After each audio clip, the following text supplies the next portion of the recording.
Assalomu alaykum. Bugungi darsimizda Windows 11 ni o'tgan dars o'rnatgan Windows 11 da kerakli joylarni sozlaymiz va driverlarni o'rnatamiz. Xo'p, o'zimni eng ma'qul usulim hozirgi kunda internetga ulab, Windows ni nastroykasiga kirib turib, Windows Update degan joyidan hamma narsasini driverlarni qo'yib olishni yo'lini o'rganib olganman. Shu menga juda ham qulay. Yoki bo'lmasam sizlarga yana boshqa yo'llarni ko'rsataman driver pack orqali. Uni ham onlayn o'rgataman, chunki Windows 10 da ham ko'rsatdim, driver packni onlayn o'rnatgan nimalari ancha oson. Onlayn holatda birorta bir driverni qidirib qolmaydi. Misol siz driver packni offline tortib turib, eskiroq versiyasini tortgan bo'lishingiz mumkin misol uchun. Shunaqa paytda siz yangisini qidirib topishingizga to'g'ri keladi. Yo bo'lmasam offline holatda uni misol 20 GB yangi versiyalari bir 15-20 GB bo'lsa, uni doim pametingizda saqlab yurishingiz kerak. Windows o'chib ketib qolsa, kuyib ketib qolsa yoki nimadandir o'chib ketib qolsa, Windows qilayotgan paytingizda sizga driver nimasini topish mushkul bo'ladi. Shuni hisobiga siz vaqtdan yo'qotasiz, asabingiz buziladi. Shuning uchun men уже hamma narsani onlaynga o'tkazyapman. Driverlar, misol ma'lumotlarimni ham avval DD pametimni saqlab yurardim. Hozir уже Yandex disklarga, mega disklarga saqlab qo'yapman. Sababi Wind'im ko'p o'chib ketadi ba'zida bilmasdan, yo bo'lmasam kuyib qoladi Wind'larim, yuzuv Wind'larim. Shuning hisobiga juda ko'p narsalarim yo'qolib qoldi.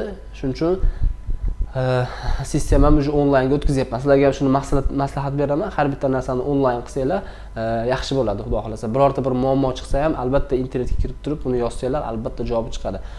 Shu kungacha har bitta o'rgangan narsalarimni shu internet orqali ustozlarimdan o'rganganman. Xo'p. Xo'p, birinchi biz agarda buni bossak, avtomatik driverlarni tortadi. Biz sizlarga xudo xolasa offline emas, driver pack mana bu yerdan emas, driver packdan o'rnatishni ko'rsatib chiqaman. Birinchi o'rinda biz Wi-Fi da ulashimiz kerak. Va Wi-Fi shu yerda ulanadi, mana bunday kirsanglar, zvuk va mana setni belgisi turibdi. Mana shu yerda mana dostupni deb bosamiz va bu yerda mana Wi-Fi lar chiqadi, o'zi bor Wi-Fi lar chiqadi.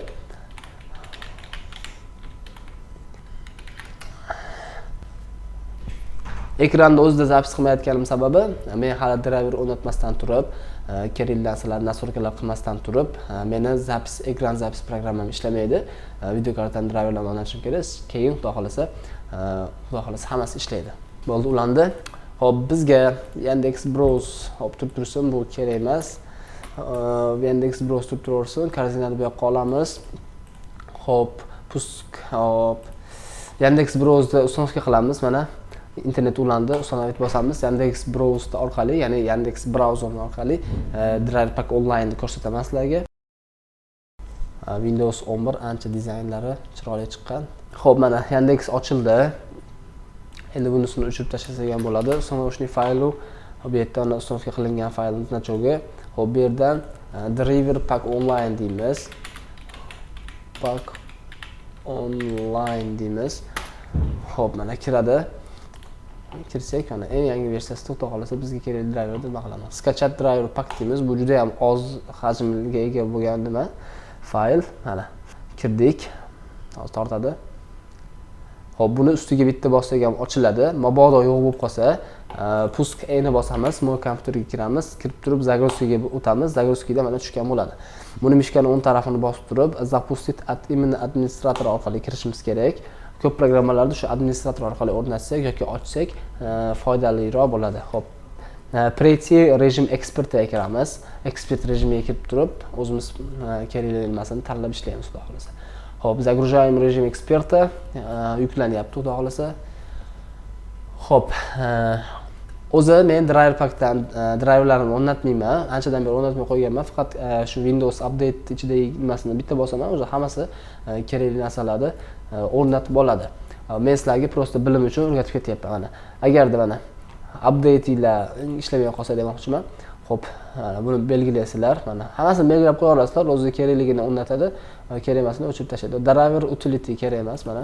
Bu utility programmalar o'rnataveradi, har xil brauzerlar kerak emas. Ba'zida antivirusdan o'rnataveradi. Hozir menimcha ularni ham o'rnatib olish ehtimoli bor, chunki uni admin qo'yish iloji yo'q. Xo'p, agarda shuni qilsanglar, mana ketadi. Hozir men X bosib yuboraman. Menga kerak emas bu, zakrit qilaman. Bo'ldi, menga kerak emas. Agar sizlarga kerak bo'lsa, shunaqa qilib uстановка qilsanglar bo'ladi. Men update ga kiraman, Windows update mana. Настройка, pustga kiraman, настройка kiraman. Hop, eng pastida Windows update bor. Mana, обновление, center обновление bor. Hop, bu yerdan проверьте наличие обновления qilaman. Hop, bu yerdan o'zi nima kerak bo'lsa tortib, uстановка qilib, video kartani ham любойni internet orqali tortadi kerakligini va Windowsni o'zini ham обновить qiladi. Keyin pusklarimiz ko'rinishi ham o'zgaradi. Shunaqa bo'ladi. Hozir siz bilan bu обновление bo'lguncha bitta-bitta narsalarni ko'rib chiqamiz. Personalizatsiyaga o'tamiz va pastda panel zaдач degan joyi bor. Panel zadachga kirib turib, hop, mana pastda bunday bossak, mana shu narsani hop, bunoni patsentr qilib olamiz. Mana o'rtaga keladi. Mana o'rtaga keldi. Hozir bu driverdan keyin buni ko'rinishi o'zgarib, bu ham o'rtadan chiqadigan bo'ladi. Hop, poiskni olib tashlaymiz. Mana bu poiskni olib tashlaymiz, poiskni. Hop, bo'ldi. Biz hozir bu yerda keyinchalik qiladigan narsalarimiz bo'lsa, hozir update kutib turishimiz kerak. Mana уже mana topdi driverlari, mana hammasini topdi xudo xolasa. Advanced micro device in display, mana mashlar o'rnagandan keyin mana ketyapti. Mana mashlar o'rnagandan keyin xudo xolasa hamma driverimiz o'rnaydi. Yoki bo'lmasa shu aytganimdek driver pack online ga kirib shu yerdan qilsanglar ham bo'ladi.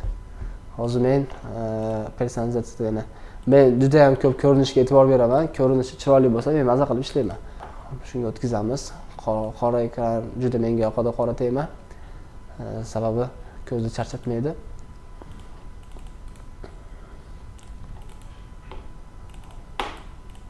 Hop.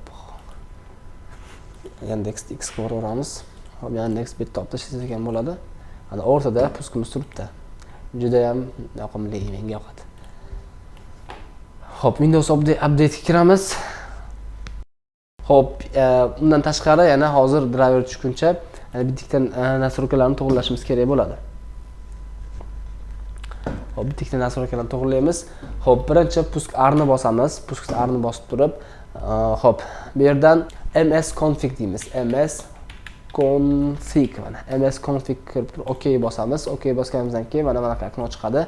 Hop, bu yerdan загрузкаga o'tamiz. Загрузкаga o'tib, дополнительный parametrga kirishimiz kerak. Bu yerdan число protsessorni bosib turib, uni sonini ko'paytirib qo'yishimiz kerak. Chunki vintimizda 4 ta soni bor, ya'ni potok deyiladi, toshli potogi deyiladi. 4 ta sonlik, 8 ta sonli bo'ladi, 8 ta potok deyiladi. Hop, mana shu narsani 4 ta qilib qo'ysak va toshimiz yaxshiroq ishlaydi.